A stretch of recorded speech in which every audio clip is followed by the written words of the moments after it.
All right, guys, today I am joined by the COO and co-founder of the Sandbox, Sebastien Borget. Thanks so much for joining us. And how are you doing today, Sebastien? Hi, Steve. Very well, thank you. It's a great Friday night, Yeah. almost the end of the day for me. So it's a great. Yeah. Yeah. I'm excited to dig into this. I know a lot of people out there are, eager to hear what stage you guys are at about the alpha and things like that. But before we get into kind of the details, let's hear a little bit about your background. Like what got you into gaming and especially what got you into blockchain focused gaming and NFT? Oh, wow. That's a long story short. I've been an entrepreneur, always diving into new technologies. So for close to 14 years with my business partner, we co-founded companies that always were using new technologies and we were pioneers. Um, I spent a decade into mobile gaming where we launched the original Sandbox franchise. Back then, it was a game on iOS and Android where we always aim to turn players into creators and allow them to create games without any single experience of coding, of programming. It became a large success, had 40 million install at peak, 70 million creation made by the users. And well, at some point toward the end of 2017, beginning of 2018, we were in discussion with Animoca Brands, which we met back then, also a game studio based out of Hong Kong, focused on IPs. We saw the first crypto kitties and the first crypto punks, and I've been diving into blockchain for a year already before, like for the technical aspect, the mining, how the protocol works.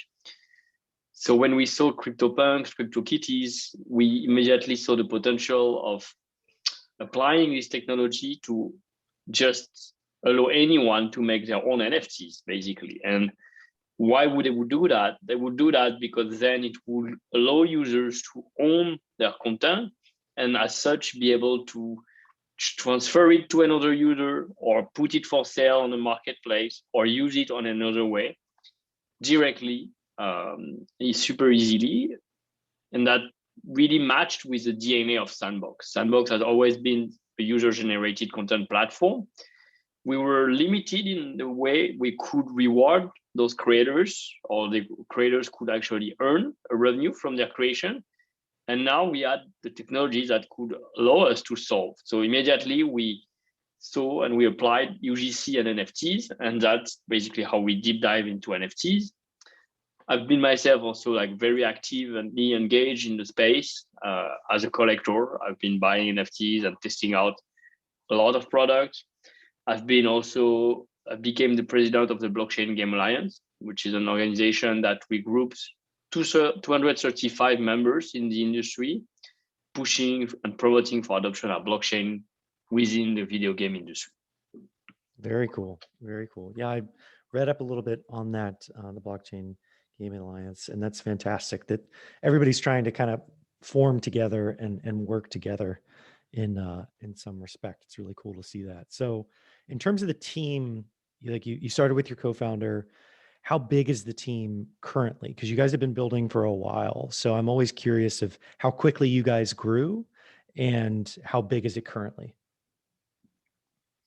Well, the team has been growing significantly. We are now over 100 people in various locations, really global. Argentina for R&D, France and Europe for marketing, level design, game design, and Asia as well, where we have a lot of our user base, Korea being our second market and second community, China and Japan as well, and expanding into Southeast Asia, exploring Philippines, Malaysia, etc.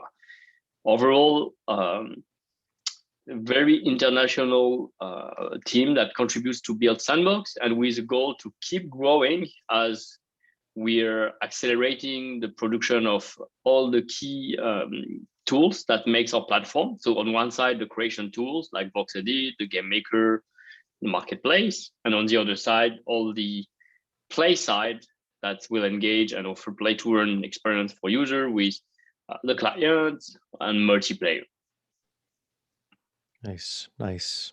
And in terms of the current landowners, I know at the time of recording this and when I last checked, there were 5,600 landowners. So from a high level, as landowners ourselves at Grow Your Base, how could you describe to someone that's brand new to Sandbox how the economy works? Like you have land, you have sand. Could you just give us a quick rundown on how everything fits together?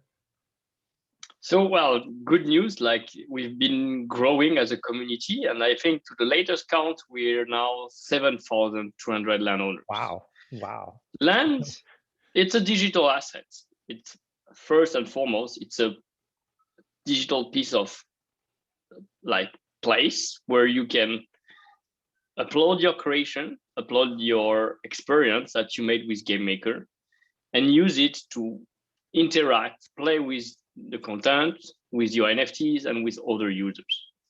So typically in Sandbox platform, you need a land to place it and allow other you to place it on a map. So choosing a location and allow other users to discover, come with their avatar, start playing that game, potentially engaging with all the monetization aspect behind, such as the NFT gating or the NFT rewards. Socialize with other users if it's a hub and becoming more multiplayer. And obviously, lands also being NFTs also allow other use cases. Those other use cases, they could be rented to other creators if you're not a creator yourself. Mm-hmm. And they could be used also for staking sand and generating resources for other users. Got it. Yeah, I think how you guys have really maintained the ability to make it easy to create NFTs, I think is really important. And you guys have nurtured that really well, which has led to all of these users signing up. And now that you're past over 7,000 landowners, that's quite the accomplishment. So I applaud you guys on just making it easy for people to really get involved and not hyper complex, because I think that's something that the whole space struggles with is the user experience just in general of even sending payments back and forth. It's just really not, it's still kind of difficult. So what type of like tools do you guys, currently have, tools and programs that are allowing people to go on and build? Well, offering tools that enables to create fun content and high quality content was like essential. That's where we all started and where we come from. Like we've been building Sandbox, this new version, for 3 years now. We started not by launching a token or not by launching the land. We started just by offering VoxEdit, the 3D editor, to a community of artists. Then we opened lands as NFTs. And then we added the token, which is the utility and access token of the platform. So we've always been keen to build and work with our community, see what the community makes with those tools and improve them with their feedback. So it's really amazing to see every morning on our social feeds, on our various social media channels, including Discord or Telegram, what they are making, and also the feedback they provide in terms of like, you can improve this here, you can help us to be faster or more efficient if you change this or change that. The second key component as a creation tool on Sandbox, obviously, is the GameMaker. It's a software you install on your PC and Mac and allows you just by drag and dropping the NFTs into your scene to play with them almost instantly. Like they come with behaviors, you can tweak some of them, you can add specific components, and you can create more complex things after playing around with the different settings. And we're encouraging creators, we're encouraging bringing more and more creators in the space through various initiatives. Our foundation has been supporting with a creator fund and a game maker fund at more and more creators. So 150 artists, 50 game studios supported by the foundation to create content and be the first to publish on the Sandbox. Game jams, which are like competition and limited time, where you use the tool to produce a game based on a certain thematics, and you can earn a prize as this competition, 350,000 sand in total for the game jam that's closing, I think, this week. And tutorials, education. The Game Maker Academy provides various tutorials, guidelines. And finally, streamers, people from the community themselves, sharing the knowledge, explaining what they do. And from all of those elements are going to come to grow an ecosystem where more users know how to use the tool and build with them.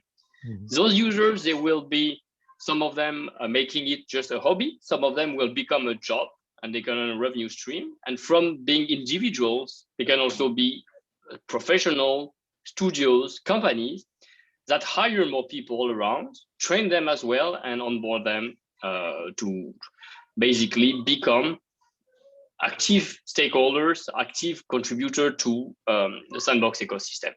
And the success of these people, having people who get this job that earn a revenue, their success will in turn become the success of the platform. That's why for us, becoming a landowner or becoming a creator in Sandbox, it's an active engagement, but you're also a way, and that's unique thanks to blockchain technology, to be very rewarded for the contribution and value you bring. Landowners, typically, they buy lands, they make that investment or that expense initially. They are not just going to sit on the land and do nothing. They are stakeholder of the success. They are in a way that they are going to hire a creator. They are going to hire architect, artists to turn the ideas they have for their land into something, some reality. The virtual reality that can be played in Sandbox, obviously. And and hence they contribute to the growth of the ecosystem and to this economy. That's also something I think very unique in the sense like we are all the same. All our incentives are aligned into bringing success, bringing people, attracting new users on the platform as well, and basically sharing the benefits of what NFT brings overall to the community. Well said. Well said. I do love how easy it is. And shout out to Lucas on the GrowYourBase team. He went through and actually learned how to create a little mini game on one of the plots that we have. And it's always exciting to see just people interacting with a virtual world like this, because it is such a fun and cool experience that a lot of people haven't seen yet. Like a lot of the world doesn't know that this type of thing exists. So in terms of the collaborations you guys have, I mean, there've been some big name brands coming in and working with you guys, large video game companies, legendary video game companies. In terms of what, I guess, your favorite, I know they're all your favorite, but the ones that are currently going on now, and then what are some that you're looking forward to that are coming to Sandbox that everybody can look forward to and get excited about? Well, first of all, I love to see what you guys have been starting to create. Like that spawns my curiosity, and something like now you said it on the stream, you're going to need to show it somewhere, social media, and we'll play it, we'll review together. That's engaging. Now, like Sandbox has more than 140 IPs and partners on its map as of today. There's many more that are going to be added in the upcoming major land sale that should be announced very soon. Every partner, what I love is every partner offers something new to their community and to Sandbox in general. Like some partners are like more focused in video game and are big name into video games. So we can think of Atari, Roller Coaster Tycoon, Animoca brands. We do have the CryptoKitties, and there's a few that I'm really excited to announce soon, but still I can't. Music, recently on the last land sale, we announced deadmau5, Ricciotti.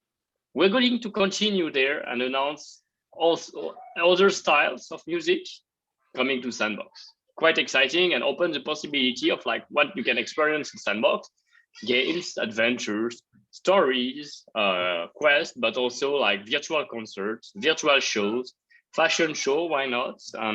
All of that can happen into the metaverse. We're also working to get family-friendly or Hollywood type of content. So we brought the Smurf, we brought the Care Bears. There are bigger, globally known IPs that I'm dying to tell you. Basically, Like, I know I've been saying that for a long time, but we're finally ready to announce it. It's very exciting. And well, you will not want to miss that one. Basically, that's all I can say for now. And I really hope that once we announce it, people will start to see very differently all the potential of that and not think of them like those are smaller, less known brands, but oh wow, now wow, basically. All right, enough said. And no, I think like I've been always passionate by user-generated content, seeing what creators do. So something that really surprised me recently is like once we started to announce the idea to really fully embrace the idea of becoming an opening NFT metaverse, letting any community, though not only taking brands that comes from the physical real world, but also enabling any brand that are part of the NFT culture, I would say. So crypto, banks, Meebit, Bored Ape, Zedrun, and many other, to say like, you own those NFT, but you know what? Now, thanks to interoperability, you will be able to use those NFTs, interact with them, and make Sandbox your new playground. So if I take, let's talk about Bored Ape, because that's one of the best examples, but also you own a Bored Ape and you'll be able to get a matching representation of that ape that you can use as a game character, could be your avatar, will be unique, will look like your 2D image, and open a lot of other use case behind for that NFT.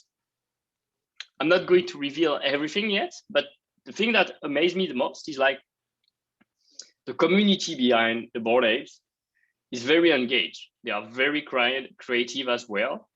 And from the moment we started to bring and work, collaborate with the core Bored Ape team, all their communities, they felt, they understood this deep relationship they could have with that favorite brand, not only through NFT ownership, but also through neighborhood inside the metaverse. And hence, they started to really try to gather the apes next to the apes headquarters, or you name it as you want. Mm-hmm. And that's a phenomenon that we're starting to see all across a Sandbox metaverse, where indeed you want to be the neighbor of your favorite brand. You want to be the neighbor of Atari. You want to be the neighbor of Winklevoss twins. You want to be the neighbor of Pranksy, Metakovan, all those key people that are part of the NFT culture. And we think it's just great that it represents, like, people assimilate that relationship of proximity as also like when they will be with their avatar and playing real geographical proximity. Mm-hmm. Yeah, I love that the Bored Apes community is pretty fantastic. I've been following that closely, and it is fascinating to see how creative they are. And I did see you share that the avatar that was the 3D ape that looked really, really cool. And I like that idea that communities can drop in, create a little headquarters and an event, and everybody can go in and really visualize and interact with these NFTs in a new way. It's really, really, really exciting. It's very collaborative. It's decentralized. Like, we have no control. The community itself comes up, builds it, decides, and runs this, and that's fantastic as well. Yeah, for sure. So let's talk about what's available now and the alpha. We've gotten a few questions about when everything is coming out, and I just wanted to see if there are any updates when the alpha is going to be ready for everybody to dive into. Yes, basically we haven't launched the alpha in the way we wanted, and the main reason is we were not satisfied with the experience based on our test. It was not fun enough, and we didn't think it would keep people engaging and coming back enough. Mm-hmm. So we continue to work to add systems, to polish the content, and so on. And we'll take a phased rolled approach where we'll be introducing first, and most likely only, the main hub, the place where your users can connect and socialize, discover, test out a lot of the new features and system we've put in place. get a taste of what's coming.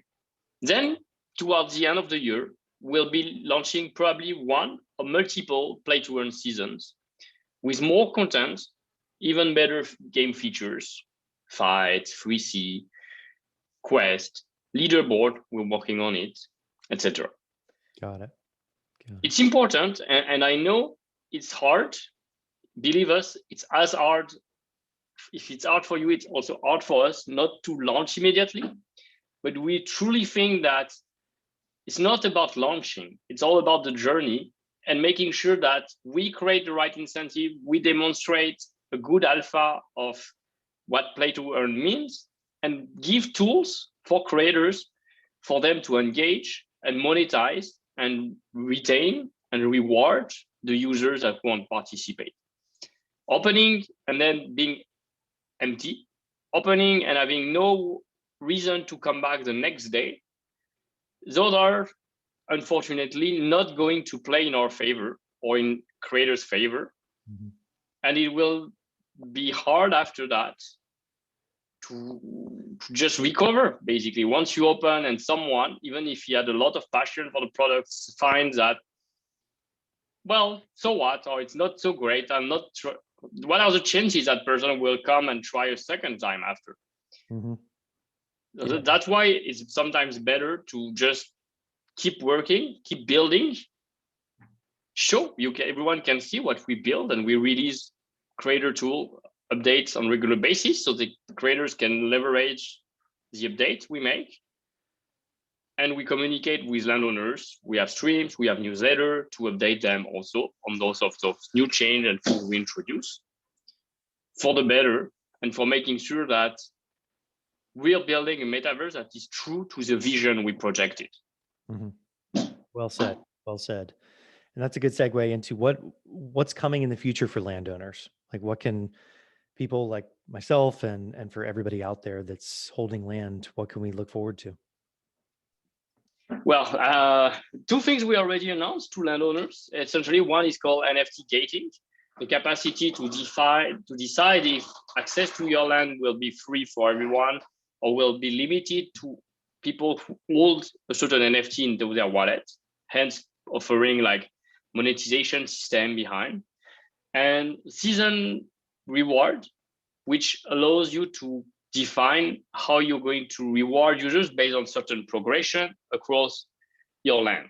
So you can decide, like, if a user comes visit one of your land, he will earn a reward X. But if the user comes back every day and finish all your games, he might earn a reward that's like this, 10X. And there's multiple tiers in between so that you can create like that comeback design and that motivation that users will want the top, the most scarce reward to be engaged and play through the content. You put time to create, you put a lot of effort for them to discover. Beside that, we are thinking on many ways on how to improve the navigation on the map, how to make the map more searchable, more easy to find lands for sale, to discover content into lands. We have a lot of ideas around avatars as well, how we are going to introduce avatars. What does it mean, avatar as your identity into the metaverse? That's something that we are approaching, and we're approaching in a way always, how do we start here? And then how do we use what we started, enabling any creator to do the same, but for themselves in a user-generated manner. Got it. So the finale question that I want to ask you, you're somebody who's been plugged in for a long time. You've been building metaverse for quite some time, and you have your just hand on the pulse. So what are you excited about with NFTs? You know, excluding Sandbox for now, what are you really looking at, and what are you super excited about every day when you come online and you look at the progress of something in the NFT space? The question is getting trickier and trickier year after year, because, well, it used to be very easy to name projects because there was just a few handfuls coming out. Yeah. Now what excites me the most is like the NFT ecosystem as a whole has evolved. It has many more actors, people who comes with ID, people who create either original NFT collection of content and aggregate communities around them, people who launch new type of marketplaces with different either type of art that can be created, royalty mechanism, or other parameters, curation of content as well, like they help to bring new art to audience, to leverage and find new talents in communities. I was just running for the Blockchain Game Alliance 2 hours before a panel which involved like key actors into the virtual world ecosystem. So people who start to leverage the digital assets around virtual world, such as lands and more, to build their own business on top of it. Business where you can become a virtual real estate agent and start to sell and promote those land. A business where you found your own game studio and you provide creator for hire services for others.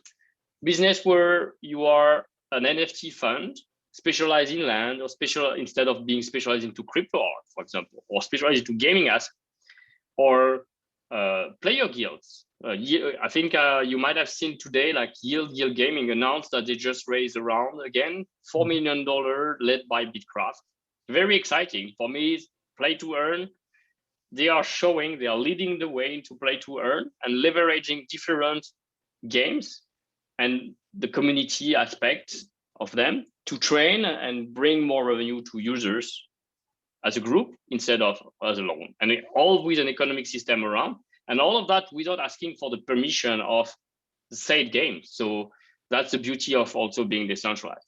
DAOs that start to acquire land, to acquire sand, to train creators, and then publish those games made by their creator or for others. They are acquiring value through their commitment and investment into the asset of the platform. And at the same time, they are bringing value by publishing content, creating content, and so on. So also a lot of those DAOs NFTs, when they do more than just buying NFTs to let them sleep, but they leverage those as assets for play to earn with Yield Gaming, or for content creation, curation, publication, is also something really exciting. And because there's so many that I'm trying to keep up to speed with everything. You know, a few of them I mentioned, obviously, like all the games from Animoca brands. But I did mention about Yield Gaming, Axie Infinity, So Rare, Formula One Delta Time, NBA Top Shot. A lot of those games as well. I'm really excited to see the growth, the fact that we're all enlarging the overall industry. We show that there's a real market shaping here, and some of them are leading with high number of DAUs. All of that is very exciting. Yeah, I totally agree. And 2-3 years ago, like you said, it's like just a handful of projects, and now you can't even keep up with everything that's going on. It's just grown so fast and still every day there's new projects coming out, and it's just it's exciting and just crazy all at the same time, but a very, very, very exciting space. Well, those are all the questions I have for you, Sebastien. All the links will be in the description below for everybody that's listening and watching this, but thank you so much for coming on the show. Thank you, Steve. If I may have just a concluding word, like we're trying really to grow the Sandbox ecosystem. So if you have an idea, if you want to start your own creator for a hire studio, and indeed hire other people to come and be builders together, you want to start something that use lands or other NFT of Sandbox, talk to us. Like, we'd love to support you and help that ecosystem grow together with us. Awesome. Well said. Well said. Well, like I said, all the links will be in the description. Thank you, Sebastien, for coming on the show, man. Thank you.